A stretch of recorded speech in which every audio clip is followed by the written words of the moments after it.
Hi, it's Mike Leahy, Swan TV, and I'm very happy to say I'm here with Rod Stewart, leader of Swansea Council. And we're going to talk about the regeneration of Swansea and the future. Thanks for coming along, Rob. Not at all. I really want to talk about what's happening now, but first of all, 20 years ago, people compared Cardiff and Swansea, and they said Swansea will never catch up. But now the attitude has changed completely, and it's the difference between the two, because you can't compare the two.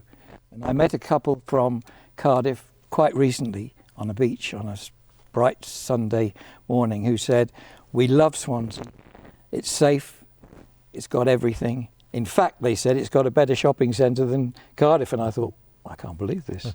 So let's talk about what's happening in the city at the moment. Yeah. You've had a big share now of this £1.3 billion. But some of it's gone in as private funding as well. You've had to borrow money. Yeah, so we were successful in negotiating the city deal. I led the team to do that way back in 2016 when we had Theresa May as Prime Minister and we had Carwyn as First Minister, and it was really crucial that we secured that deal because, as you say, £1.3 billion is a significant amount of money and has enabled us to move forward in a lot of the big projects that we'd laid out that we would do. And you're talking about contrast between Cardiff and Swansea. I think one of the key things for us was moving away from the perception that the public had that good things could not happen here, big things could not happen here. And we were known as a city of artist impressions, and I was very clear when I took over as leader that was simply unacceptable, that we had to deliver. And I think we're sitting today in the reality that has been delivered in terms of the new arena. So yeah, the city deal is it's a collection of 9 major projects which help to transform the economy of the region and to create jobs and create wealth in the region. That's the aim. But as you quite rightly say, we've had to borrow some money in order to make our contribution, because city deals are a collaboration between the two governments and the local authorities and the partners. And on the back of that is the private sector money arriving. So, in terms of that broader regeneration around this site now, the city centre, what we've seen certainly in the last year or so is private sector companies coming in, buying up blocks, big blocks in the city centre, regenerating them, and now they're getting to the point now where they're going to start bringing new retail in, creating new living accommodation and create new office space so that companies can come in and take office space in the city centre. That was always the plan for the city region, which is the public sector had to come in, show confidence, start the investment with the private sector coming in behind. And I'm really pleased that we're starting to see that. And I think it's probably a little bit invisible to some of the public out there at the moment because there's so much work going on in terms of refurbishing the buildings. But if people want the shops, the retailers, the ones that, the names that come up all the time, then you can only do that if you've got a city centre that has lots of people living in it, lots of people working in it, and lots of people visiting and spending money in it. You talked about retail. I noticed around here, around the arena, you've got local businesses. Is that going to be the aim for other areas, to bring more local business as opposed to multinationals? Yeah, well, I think it's about the right mix because, we've always been keen to make sure that local businesses take the benefit of the investment that's going in. And that is about making sure that if you're a local restaurateur or a local shopkeeper or a local retailer, you get the opportunity to set up your business here and be supported to be successful. And that's clearly what we're doing. So the first few units that we've let in terms of the new stuff that's been built around the arena have all gone to local businesses. That doesn't mean to say that we are not after nationals to come into the city where they can add value as well. And, we're not going to turn people away, but our letting strategy has been very much about, helping locals to and independent traders to be successful.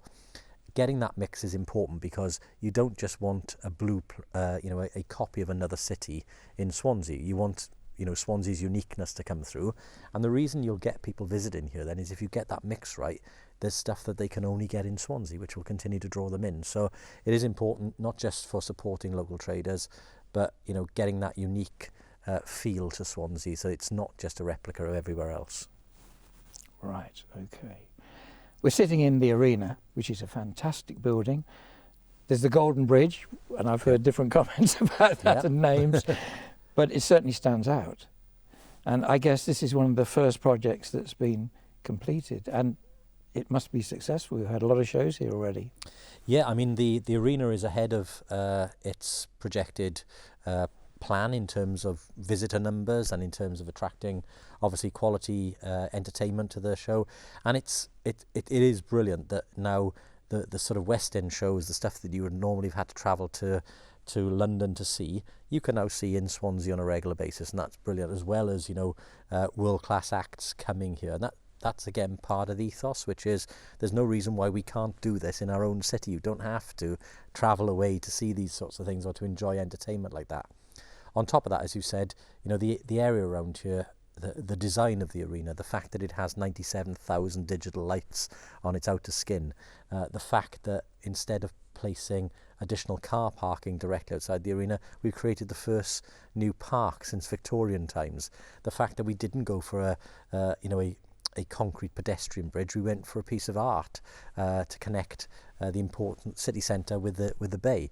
So yeah, I mean, look, it's great actually that people have renamed the bridge, the Crunchy Bridge, the Taco Bridge. It's great. I mean, if you go to London, people don't call certain buildings the real name; they call them the Gherkin or the Walkie-Talkie, and it's about people owning the architecture and the facilities that we're creating in the city, and I'm pleased that people are doing that. I never take that as a slight on what we've done. And I think, you know, in terms of the quality of this development, again, it's about that uniqueness for Swansea. You won't find something like this anywhere else, you know, and hopefully it becomes that iconic part of Swansea that everybody will recognise. We didn't want to just create the ordinary in what we were doing here. We wanted to create something that was unique and something that you wouldn't find anywhere else. Great. Let's move on to the Kingsway. When I first saw that, and a lot of people said the road's too narrow, can't even get two buses passing there, and there's so many crossings along there. I think it's working quite well at the moment, isn't it? It's absolutely working. I mean, look, just a few years ago, if you'd have gone down the Kingsway, and it's easy, people forget so quickly, you'd have gone down there, there'd have been hundreds of barriers around the Kingsway, 4 lanes of traffic, 3 in one direction, 1 in the other, a quite confusing and challenging road system, and a big road space that was difficult for people to cross. What we've done is create a new linear park, essentially, through the Kingsway. We've rediverted traffic away from that area, but we've actually made it quicker to get through the city centre, easier, less stressful to get through the city centre if you're a pedestrian, if you're a cyclist, or if you're a motorist. And, you know, I often spend a time correcting stuff on social media, and there was this nonsense about, oh, the road's too narrow, you know, it's not to code. It's the same width as any other road in Swansea. It's just the design of it makes you drive slower, and it makes you take more care when you're going down there. But interestingly, if you now look at the impact of all of that public realm work, which was really important, you're seeing, you know, the hotel is shortly to get its living wall put on it in terms of the hotel. In terms of the unit, they're starting to fill up again now with new restaurants, new shops. We're building, obviously, 71, 72 Kingsway on the old Oceana site. That'll be home to over 600 tech jobs in due course, with, you know, 600 people working there, being able to spend money in and around Oxford Street, and that will be an economic driver for that area of the city. The biophilic building and the old Woolworths store is being built there by HASA, placing, again, more retail as well as living space in that area. And, you know, you look at that whole Kingsway area now, it's completely different to what it was 5 years ago. And, you know, when I drive down on my way to the Guildhall in the morning, it's full of people milling around, catching their buses, students who live nearby in the accommodation. Life has returned to the Kingsway again, whereas it was a bypass through the middle of the city previously. So, you know, these things take time to bed in. They take time to come to their full to full maturity. But, you know, I think it's a huge difference to what it was being. It's a much more pleasant space to be in now. It is a much more pleasant space, but I noticed you've got Italian paving. Is that correct? Yeah. And I think some of it took 18 months or something to get to this country at the time it was being delivered. And that's so very expensive. So what's going to happen when you need to dig the pavement up, for example, for utilities or whatever?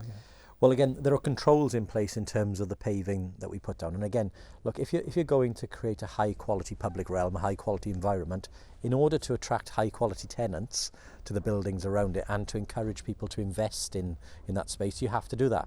If there is a need to ever do further works on there, if we have an emergency where something underground needs dealing with, then there are strict controls in place in terms of the materials, how that is removed and how that is restored. Again, that is something that we've been very clear about in terms of the future management of the Kingsway. So all of the grassed areas, the beds, the trees, there is a pot of money set aside for continual maintenance of that area to ensure that we keep the standard up, because it is that thing about, if you create a nice area, people are more likely to go there to invest. And it'd be terrible if work was done and it just went back with uneven paving stones or whatever. So it's good to hear what you're saying. I watch it very carefully, believe me. Okay. Wine Street. Mm-hmm.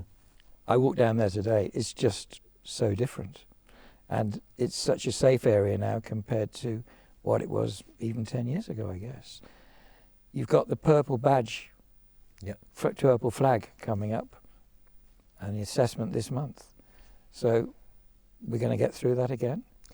Well, I hope so. I mean, look, the changes we've made to Wine Street are part of that broader plan for the city centre to again, try and make sure that we change the space so that it means that the area is safer, that it's more enjoyable, it's more inviting for people to visit. You know, Wine Street is a very successful nighttime economy. With that come the challenges of people who often are enjoying a bit too much, and you know, you do get some challenges around that. But by working with the police and the businesses in the area, we were able to redesign Wine Street to make it what we always intended it to be. I mean, I've talked to councillors from who were here 20 years ago, and the aim was always to try and create a cafe quarter, which never quite got to that point. So with the outdoor seating, with the use of outdoor space, and because outdoor space was a saviour for many businesses during COVID, it's about embracing that idea now and supporting it, having safe use of outdoor space. But you know, we are a lovely city, and especially in the summer, where you're able to sit outside, enjoy a drink in the beautiful surroundings that we have in Swansea.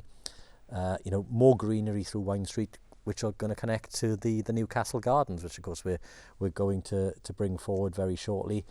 It was about taking away the space where issues could occur and replacing it with controlled space, which is nicer environment to be in. And you know, we've seen the units in Wine Street fill up very quickly. The businesses are back there. You know, it's not as if we're struggling for nighttime economy partners to fill those spaces, which is good, because that's what happens when you put quality in. You attract people into the area. In fact, I think the whole of Swansea has become safer, hasn't it, in recent years? Yeah, look, I mean, we've got to be a little bit careful with the statistics, because obviously we've been through a pandemic. So for some of those years, people weren't allowed to mix in the way that they were in previous years. So the statistics can be a little misleading in that respect. But certainly Swansea is a safe place to enjoy. We have, as you say, a purple flag, and we hope to retain that accreditation this year. And, you know, like any major city, we obviously will have issues from time to time with individuals, as I say, but it is a safe place for you to be. Good.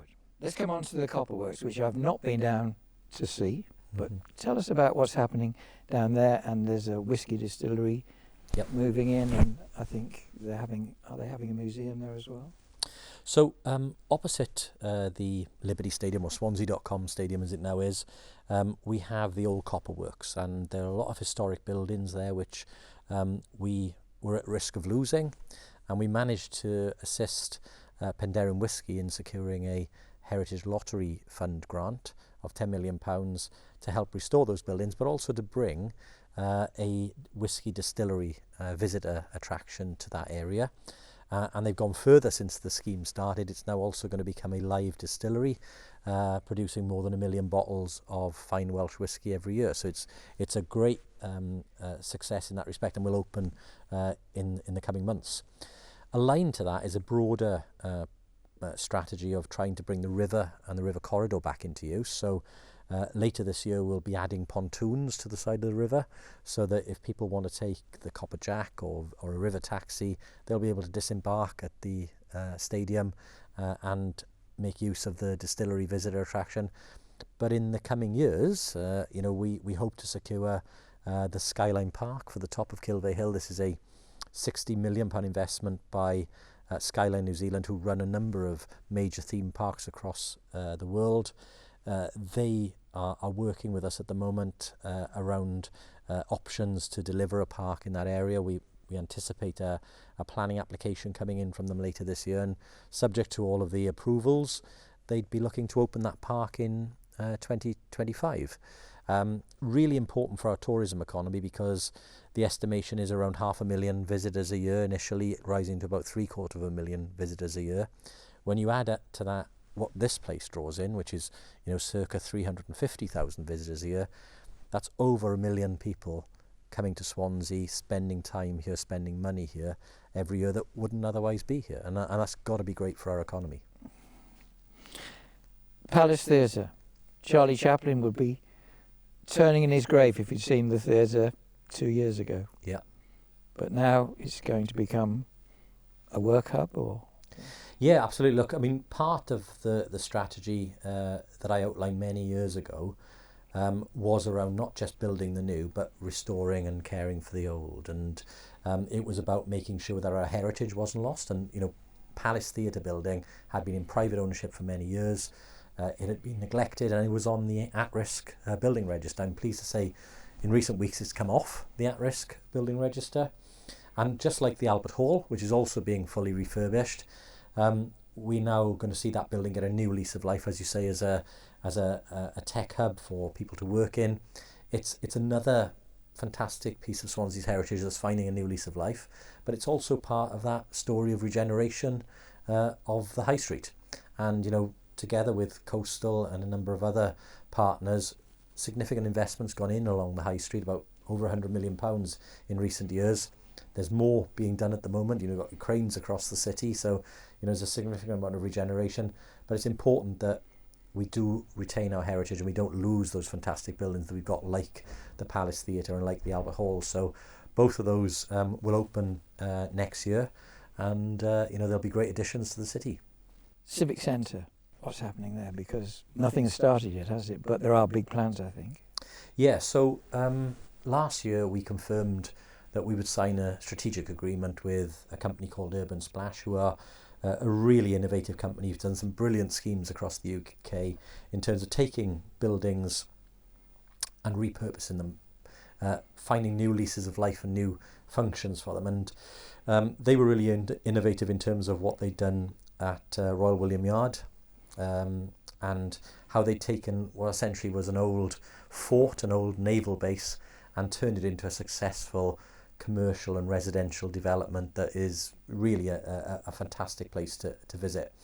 So they're our partner for a number of sites in Swansea, one of which is the Civic Centre. Now, we've been talking to operators of an aquarium proposal, and that's making good progress, because we'd like to add to the existing visitor attractions I talked about, with potentially delivering an aquarium near the Civic Centre or on the Civic Centre site.